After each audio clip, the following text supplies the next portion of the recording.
Okay, so once again, good night, no? Good night. Good night agad. Good evening.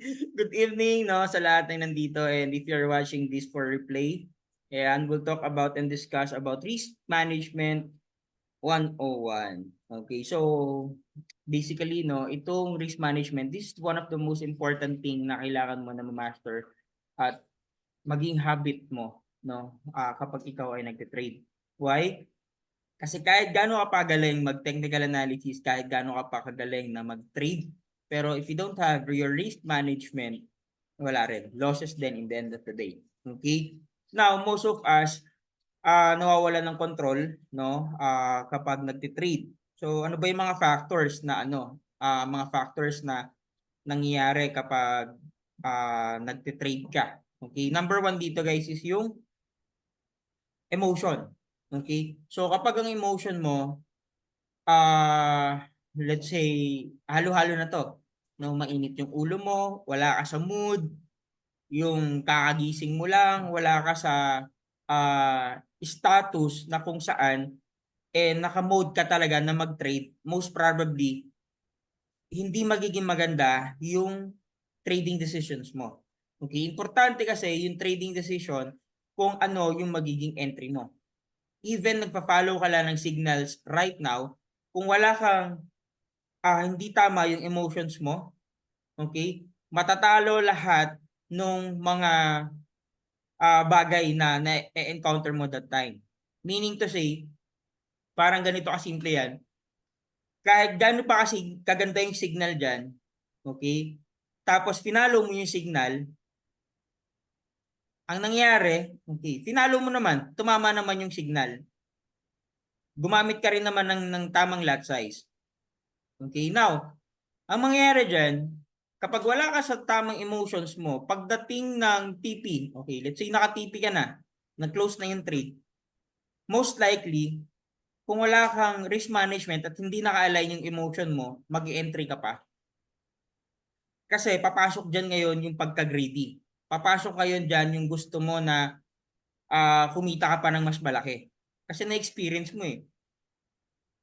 Now, most likely, yung emotions, papasok din dyan yung positive emotion. Ano ba yung positive emotion na sinasabi ko? Let's say, nagbato ng signal.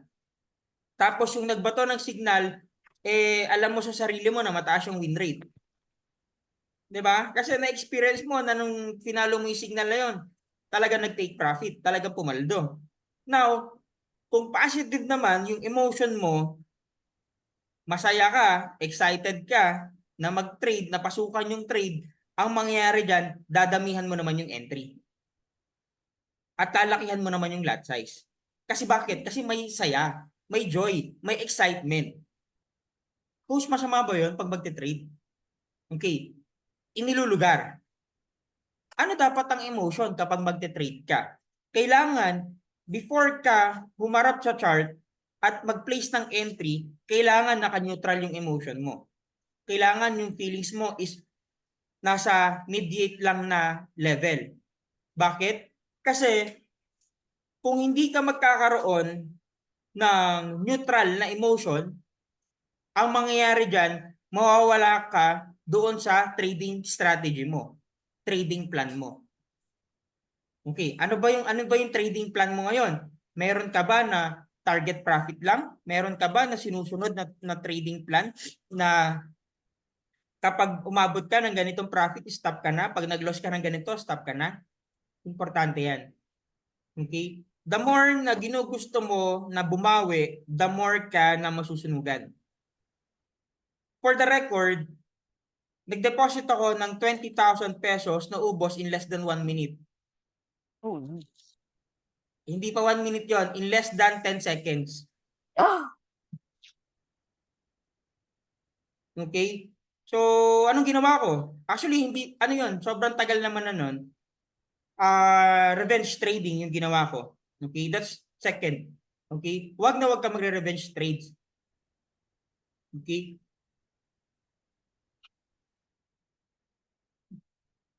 Tama ba na i-advise na wag mag-revenge trade? Kasi, na-experience ko, guys, na mag-revenge trade. Okay, doon sa revenge trade ko na yon, yung nag-loss ako, nag-loss, yan, ganyan. Yung 10,000 pesos, ang 10,000 pesos kasi is 169. Okay? Tama po yan, sinasabi ng asawa ko palagi. Okay. Yung 10,000 pesos ay 169 US dollar. Okay? Now, dun sa revenge trading na ginawa ko, napaabot ko siya ng 3,000 plus USD. Oh. Okay? Now, question. Kung ganun pala na magagawa mo pala yun sa revenge trading, magre-revenge na rin ako. Now, hindi pa natatapos doon. Okay? Dahil nag-revenge trading ako at napaabot ko ng ganun kalaki, ilang percent yun? Grabe yun. Sobrang laking percent nun. Now, after nun, kinabukasan, hindi ko siya na-withdraw, hindi ko siya na-internal transfer. Ang nangyari, nilaban ko yun, tinrade ko yun, sunog. Patay. Sunog yung 3,000 USD. Okay? So, anong lesson doon? Kahit gaano ka pa galing mag-revenge trades, okay, hindi advisable yung revenge trading. Why? Kasi revenge trading, kung sakaling manalo ka doon sa revenge trading, hindi mo pa rin na-set yung mind mo na magkaroon ng proper risk management. Kasi ang importante dito guys, magkaroon ng set up sa utak mo kung paano ka magte-trade. Remember yung kanina, yung program. Okay? Alam mo ba na yung utak natin parang robot? Ulitin ko, yung utak natin parang robot. Pinaprogram yan. Okay? Pinaprogram. Nakakita na ba kayo ng robot na naglalakad? Nakakita na kayo? Nakakita na kayo ng robot na lumilipad? May ganyan. Nakakita na kayo ng robot na sumasayaw? Now, ang tanong, paano nagagawa ng mga robot yung mga bagay na yon? Through program. Pinrogram kasi. Ibig sabihin, kung ipoprogram mo din yung mind mo, umpisa pa lang, ganito lang yung gagawin ko na lot size, ito lang yung entry na gagawin ko. Okay? In the end of the day, ito lang yung susundin ko, anuman at anuman mangyari, mag-loss ako ng ganito, stop ako, bukas na ulit. Pag nag-profit ako ng ganito, stop na, bukas na ulit. Kung nakaprogram yung mind mo, sa umpisa pa lang, hindi ka maglo-loss. Hindi ka masusunugan. Yun yung kulang pala, program. Now, question here, paano mo naman ipoprogram yung mind mo? Kasi maraming mga coaches and mentors out there na maririnig mo, huwag kang mafo-FOMO, yung fear, ano yun? Ano yung FOMO? Tulungan niyo ako. Fear of missing out. Yan, English Fear kasi. of missing out. Fear Yung of missing English kasi. FOMO, revenge trading, huwag mo daw gagawin yan. Magkaroon ka ng risk management. Lagi nating ano yan. Lagi natin naririnig yan. Gas-gas na nga eh. 'Di ba? Yung tipo na every time na lang na makakarinig ka ng webinar, naririnig natin yan eh. Pero hindi kasi yung sikreto. Hindi ka dapat magsimula doon sa bagay na huwag kang mafo-FOMO, huwag kang magre-revenge. Hindi doon. Ang pinaka-starting point niyan is programming your mind. Ano yung kailangan mo munang gawin sa umpisa para nang sa ganun, ito yung magiging program ng galaw ng trades mo, ito yung magiging strategy mo, ito yung gagawin mo all throughout the day. Clear? Now, paano mo naman ipoprogram yung mind mo? Paano mo naman gagawin na umpisa pa lang, alam mo na kagad kung ano yung gagawin mo? Di ba ang Paano nga, robot, coach? kapag inon mo siya, kapag inon mo yung robot, lalakad yan. Kung nakaprogram dun sa paglakad. O meron pa, yung aso na nagtatumbling. Pag inon mo yung aso na yon, lakad yan ng konti, tapos tatumbling.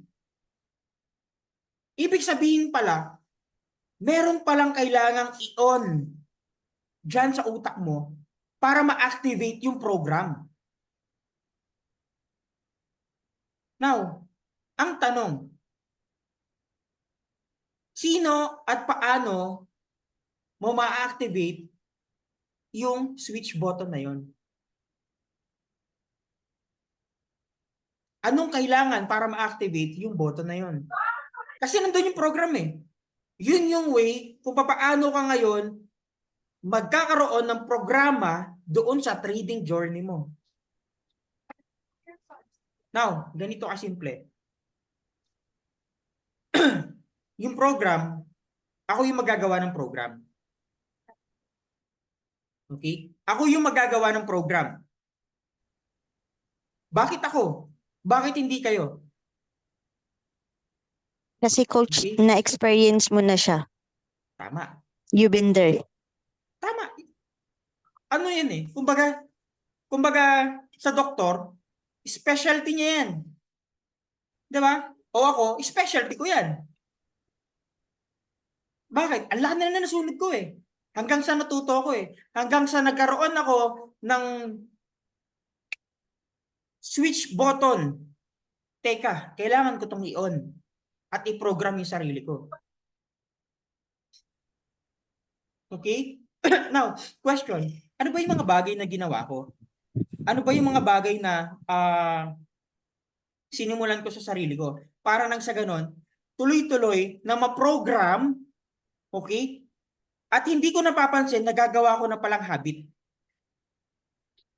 Assess, accept, adjust. Okay? So, pwede na ganun yung gawin mo. Pero yun nga lang, meron kasing kailangan na simulan. Okay? Meron kasing kailangan na i-install dyan sa utak mo. Para nang sa ganun, ma-program siya. Coach, ano yun? Punta ako ng ospital, magpa-install ako. Punta ako sa programmer, magpa-install ako. Pwede ba yun? Diba? So, actually, guys, no, risk management, programming your mind is the hardest way kung papaano mo madidisiplina yung sarili mo.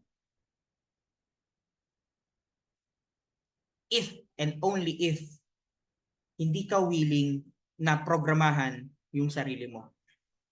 Ang tanong lang naman dito, kung hindi ka willing na makinig doon sa program na itatatak ko dyan sa utak mo, ang tanong, hanggang kailan ka magpapakasunog sa pagtitrade mo? Pag ubos ka na? Pag wala na? Pag hindi ka na makapag-deposit? Kapag dumating na yung time na pinagbabawalan ka na ng broker? Umabot ako sa ganun. Ayaw na nila akong pagdepositohin. Nung umabot ako ng 1M, ayaw na. Tapos minessage ko sila na allow me to deposit funds. I want to trade. Yes, may ganun pala. Hindi ko alam. Subukan nyo. Paabutin nyo ng 1M yung sunog nyo. Makikita nyo. Oo, ang nakalagay doon ay exceed velocity limit reach. Nasa ulo ko nga eh, kasi laging ganun eh.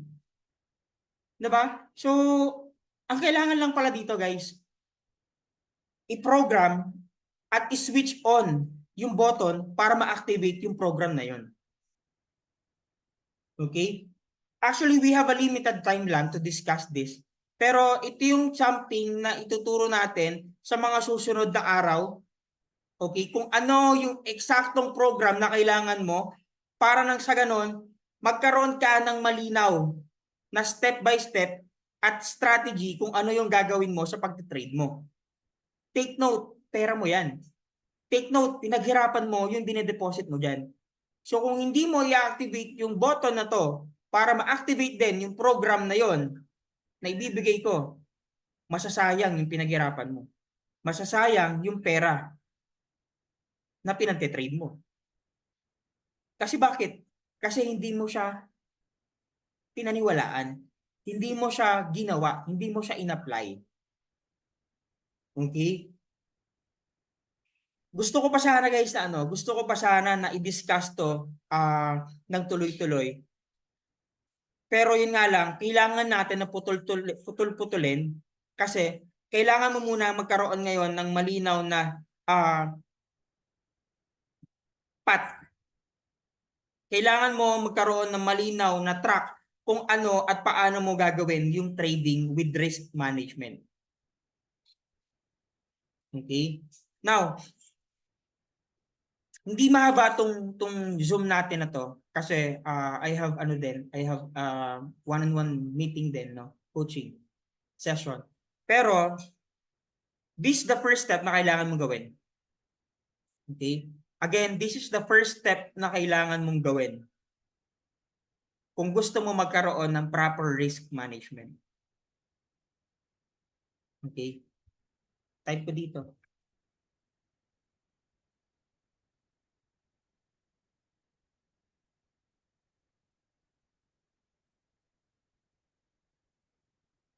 Know your purpose.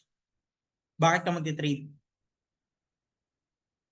Have a deeper purpose. Hindi basta purpose na gusto ko lang kumita. Hindi basta purpose na gusto ko lang palaguin yung pera ko. Laliman mo pa. Laliman mo. Ano tong lalim na to? Para sa pamilya mo. Para sa mga anak mo. Para sa mga taong minamahal mo na umaasa sa'yo. Laliman mo. Kasi bakit? The more na alam mo sa sarili mo kung ano yung purpose mo ng pagte-trade, iingatan mo siya. Iingatan mo. Hindi mo hayaan na masunog. Pag naglo-loss, kabado ka. Kasi bakit? Alam mo kasi sa sarili mo yung purpose eh. Alam mo kasi sa sarili mo na yung ginagawa mo na yon, pag nawala yon, pag nasagad yon, na zero yon, apektado yung mga mahal mo sa buhay. So kailangan, know your purpose. Bakit ka nagte-trade? O tanungin kita ngayon, bakit ka nagte-trade? Para makauwi ng Pilipinas makapiling mga anak ko. Napakalalim nun. Napakalalim nun.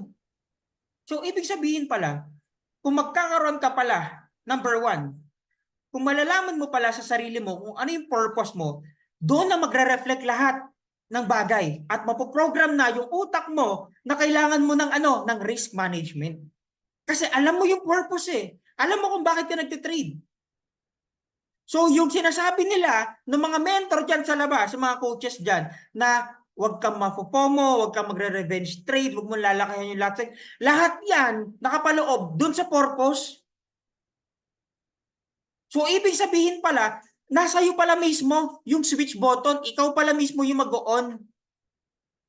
Alam mo lang dapat yung kung nasaan yung button na yon na pipindutin para ma-activate yung program na yon. Yun yung sinasabi ko na program. Yung pag-alam nung kung anong purpose mo, kung bakit ka nagte-trade. Nasusundan? That's the first step, guys. That's the first step. Pero, before ka mag-trade, sabihin ko sa iyo ngayon, actually, iba ako paano mag-trade kasi. I'm more on personal development na hindi ito basta by the book, no? Na makikita mo na sasabihin na kailangan kang gumamit ng lot size, kailangan mong gumamit ng ilang entry lang, 1 to 2 lang. Given yan. Given yan. Makikita mo sa kahit anong libro yan. Pero ang itinuturo ko sa inyo dito, okay, kung papaano ka mapoprogram. Kung papaano na yung risk management mo, kahit anong mangyari, kahit maging emotional ka, kahit maging broken-hearted ka, kahit busy ka, kahit toxic yung mga nasa paligid mo at nag-trade ka, kaya mong dalhin. Kasi bakit? Nakaprogram sa'yo. Na ito lang yung kailangan mong gawin. Nung inon mo, yung program,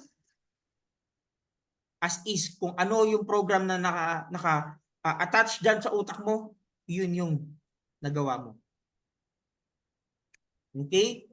So, una pa lang yan, guys. Una pa lang yan. So, kung gusto nyo na matuto kung papaano yung risk management, actually, that's the first step na kailangan mong alamin muna sa sarili mo.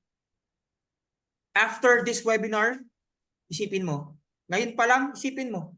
Ano purpose ko? Ba't ko ito ginagawa? Have a deeper purpose. Hindi basta kumita lang. Lahat tayo pwedeng kumita sa ibang paraan. Pero ang trading, kaya nitong baguhin ang buhay mo kung magkakaroon ka ng program sa utak mo. Okay? So itutuloy natin to guys sa mga susunod na araw. And tandaan nyo to, number 1, know your purpose. Second, third, fourth, fifth. Abangan nyo kung ano yan.